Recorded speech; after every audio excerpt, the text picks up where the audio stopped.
Assalamu alaikum students, welcome to medical coaching. So today we are going to start about the neurology. We will study in the pattern of the USMLE step 1. In neurology we will firstly discuss about the embryology. As we know, अगर हम embryology की development की बात करें तो इसमें हमारे पास 2 phases होते हैं। एक न्यूरुलेशन फेज़ होता है और दूसरा वेजिकुलेशन फेज़ होता है। जो न्यूरुलेशन फेज़ होता है फर्स्टली हम उसके बारे में बात करेंगे कि न्यूरुलेशन फेज़ हमारा बनता कैसे है, मतलब इसमें हमारे न्यूरल ट्यूब कैसे बनेगी, सारे उसके पार्ट्स कैसे बनेंगे, फर्दर डेवलपमेंट कैसी होगी। इसमें पहला जो हमारे पास होता है वो एंटीरियर पोर्शन होता है और दूसरा हमारे पास होता है पोस्टीरियर पोर्शन होता है। अब हमने ये यहाँ पे स्टडी करना है कि ये हमारे पास न्यूरल ट्यूब बननी कैसे है। अब न्यूरुलेशन फेज़ में हम ये पढ़ेंगे कि इसमें सबसे पहले हमारे पास 3 लेयर्स होती हैं। उन लेयर्स को कहते हैं एक्टोडर्म, मेसोडर्म और एंडोडर्म। जो मेसोडर्म होती है उसमें हमारे पास एक पोर्शन होता है जिसको हम नोटोकॉर्ड कहते हैं। नोटोकॉर्ड वो पोर्शन होता है जो सिग्नल देता है नेक्स्ट की हमारे पास न्यूरल ट्यूब बननी कैसी है। नोटोकॉर्ड हमारे पास सिग्नल देगा।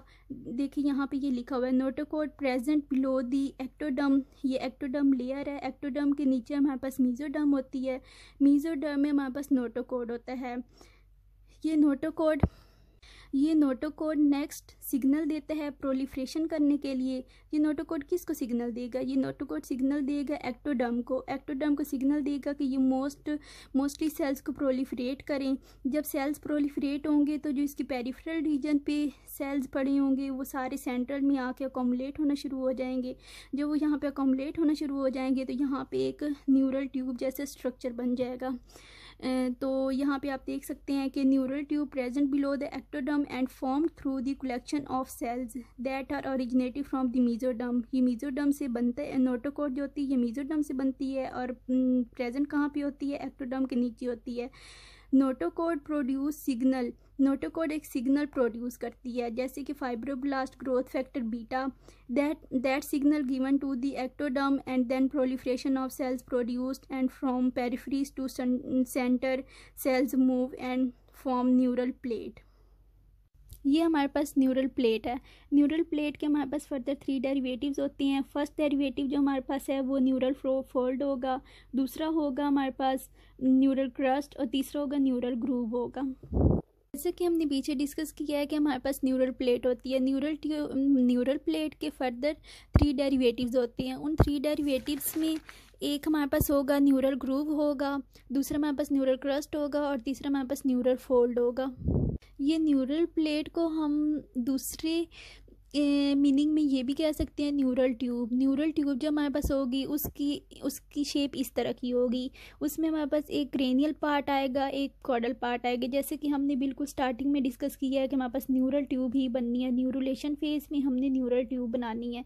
न्यूरल ट्यूब में हमारे पास 2 पोर्शन होंगे, एक क्रेनियल पोर्शन होगा और दूसरा कॉडल पोर्शन होगा। जो क्रेनियल पोर्शन होगा उसको हम एंटीरियर पार्ट भी कहते हैं और जो कॉडल पोर्शन होगा उसको हम पोस्टीरियर पार्ट भी कहते हैं।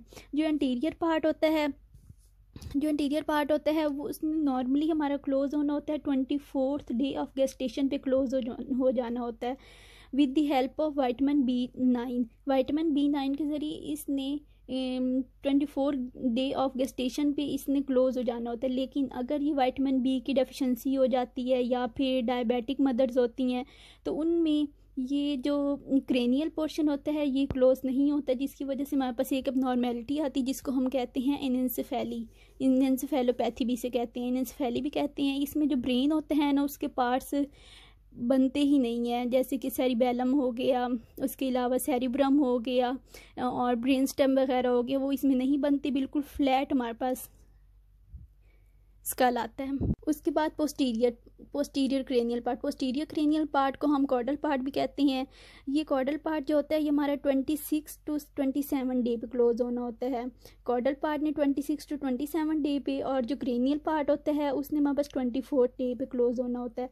अगर ये जो पोस्टीरियर क्रेनियल पार्ट है ये क्लोज नहीं होता तो ये मोस्ट कॉमन डिजीज़ होती है, ये एबनॉर्मेलिटी होती है। इसको डिजीज़ तो खैर नहीं, एबनॉर्मेलिटी कहेंगे। एबनॉर्मेलिटी होती है। एबनॉर्मेलिटी कौन सी होती है? स्पाइना बाइफिडा ऑक्यूलेटा होती है। इसमें क्या होता है कि जो पोस्टीरियर पार्ट होता है ये क्लोज नहीं होता। इसके क्लोज ना होने की वजह से ये हमारे पास स्पाइना बाइफिडा ऑक्यूलेटा एक एबनॉर्मेलिटी आती है, और ये किसकी वजह से होती है, ये विटामिन B9 की डेफिशिएंसी की वजह से होगी।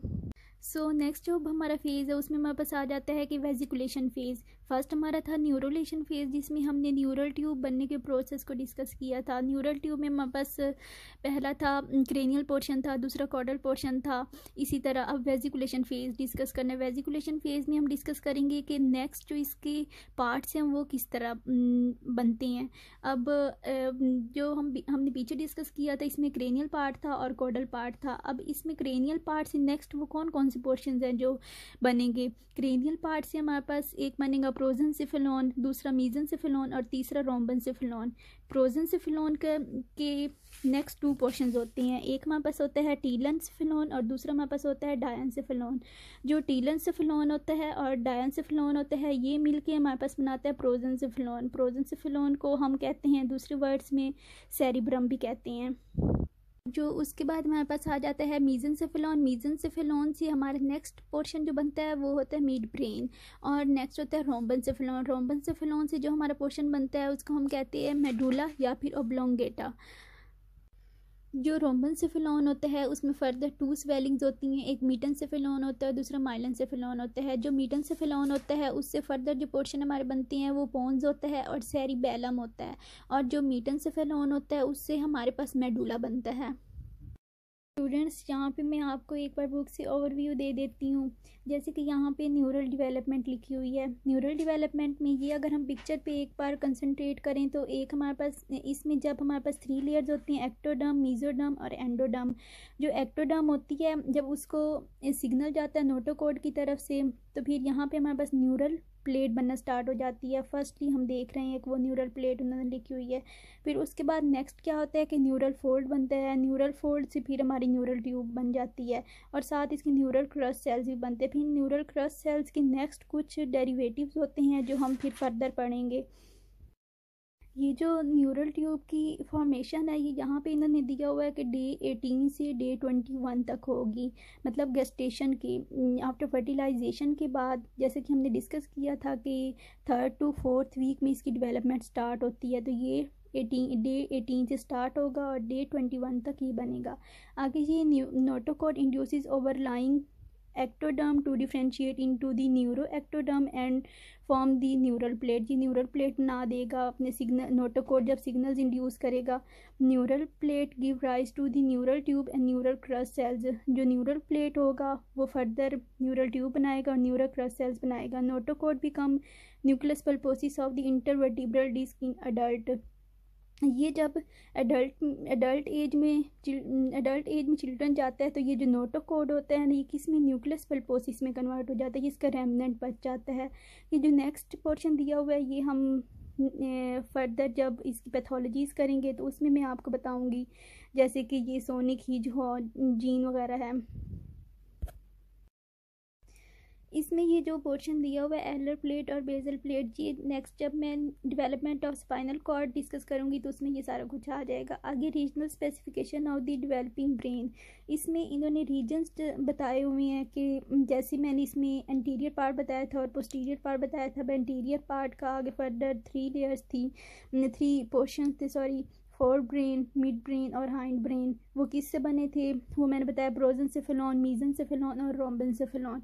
जो अब यहाँ पे इन्होंने दिया हुआ है कि जो फोर ब्रेन होता है ये फर्दर किससे डेवलपमेंट होता है, टीलेंसेफेलॉन और डायंसेफेलॉन से। और जो मिड ब्रेन होता है ये मीजेंसेफेलॉन से बनता है और जो हाइंड ब्रेन होता है वो मीटेंसेफेलॉन और माइलेंसेफेलॉन से बनता है।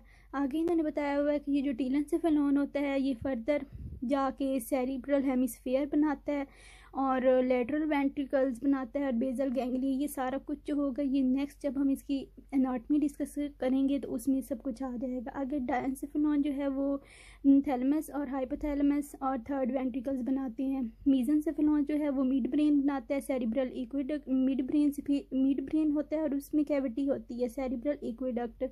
और जो मेसेंसेफेलोन होता है वो बोन्स और सेरिबेलम बनाता है, और जो इसमें कैविटीज़ होती हैं, जो उसके अंदर मतलब पोर्शन होते हैं, वो upper part of fourth ventricle होता है।